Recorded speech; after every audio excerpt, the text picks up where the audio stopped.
নাটোরে কয়েকদিনের টানা বৃষ্টিতে প্রায় সব ধরনের সবজির সরবরাহ কমে যাওয়ায় বাজারে দাম বেড়েছে। সবচেয়ে বেশি বেড়েছে কাঁচা মরিচের দাম, যা বিক্রি হচ্ছে 280 থেকে 300 টাকা কেজিতে। বেগুন, করলা, পটল, টমেটো, লাউ, ফুলকপি সহ অধিকাংশ সবজির দাম কেজিতে বেড়েছে 20 থেকে 40 টাকা। ব্যবসায়ীরা বলছেন, বৃষ্টিতে ক্ষেতের সবজি নষ্ট হওয়ায় সরবরাহ কমেছে। এদিকে সরকারি নিষেধাজ্ঞার কারণে নদ নদী ও বিলের মাছের সরবরাহ কম থাকায় মাছের বাজারে অস্বস্তি রয়েছে। তবে মাংসের বাজার তুলনামূলক স্থিতিশীল। গরুর মাংস বিক্রি হচ্ছে 700 থেকে 750 টাকা, খাসির মাংস 1100 টাকা, ব্রয়লার মুরগি 180 থেকে 200 টাকা এবং সোনালী মুরগি 350 টাকা কেজিতে বিক্রি হচ্ছে। সাধারণ ক্রেতাদের অভিযোগ, মধ্যস্বত্বভোগীদের দৌরাত্ম্য নিয়ন্ত্রণ করা গেলে বাজারে অস্থিরতা কমানো সম্ভব হবে।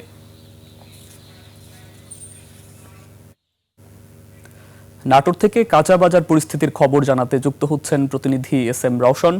রওশন, নিশ্চয়ই আমাকে শুনতে পাচ্ছেন। শুভ সকাল। রওশন, আপনার কাছে জানতে চাই, নাটোর এই মুহূর্তে বাজার পরিস্থিতি কি দেখছেন, ক্রেতা বিক্রেতাদের প্রতিক্রিয়া কি, জানতে চাই আপনার থেকে। সুকান্ত, আপনাকে ধন্যবাদ।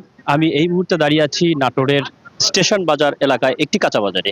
আপনি যেমনটি বলছিলেন, ক্রেতা বিক্রেতা যারা রয়েছে, আমি মধ্যস্বত্বভোগী যারা বিক্রেতা রয়েছেন, আমি তাদের সাথে কথা বলেছি।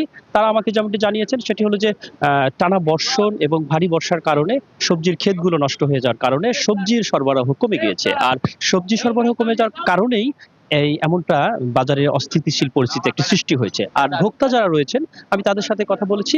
ভোক্তাদের অভিযোগ যে সারাটা বছরই কোনো না কোনো অজুহাতে এই ধরনের পণ্যের দাম বাড়ানো হয় এবং তারা সবসময় একটা নাভিশ্বাস লক্ষ্য করেছেন এবং তারা সবসময় বেশি দামে তারা সবজিগুলো কিনতে হয় তাদেরকে।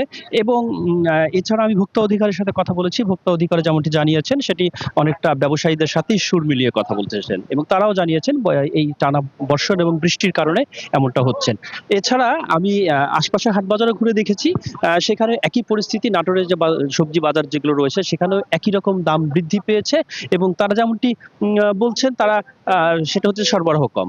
আর এছাড়া মাছ এবং অন্যান্য মাছের দাম বেড়ে গিয়েছে এজন্য, কারণ মাছ ধরা এখন নিষেধ। কারণ সরকারি নিষেধাজ্ঞার কারণে এখন মাছ শিকার করতে পারছে না জেলেরা, সে কারণে মাছের দাম বেড়ে গিয়েছে। আর মাংসের দামটা রয়েছে প্রায় স্বাভাবিক। আমি আপনাকে যেমনটি বলছি সেটি হলো যে মাংসটা স্বাভাবিক রয়েছে, মুরগির দাম স্বাভাবিক রয়েছে। এছাড়া কাঁচামরিচের দামটা অনেক অনেক অনেক বেশি। তো ভোক্তাদের দাবি নিয়মিত যেন বাজার মনিটর করা হয় এবং সেখান থেকেই যেন তারা স্বস্তিতে কেনাকাটা করতে পারে। তো এই ছিল নাটোর থেকে আজকের সবজির সর্বশেষ বাজার। সুকান্ত। রওশন, আপনাকে অসংখ্য ধন্যবাদ। দর্শক, রওশন আমাদেরকে জানাচ্ছিলেন নাটোরের বাজার পরিস্থিতির খবরাখবর।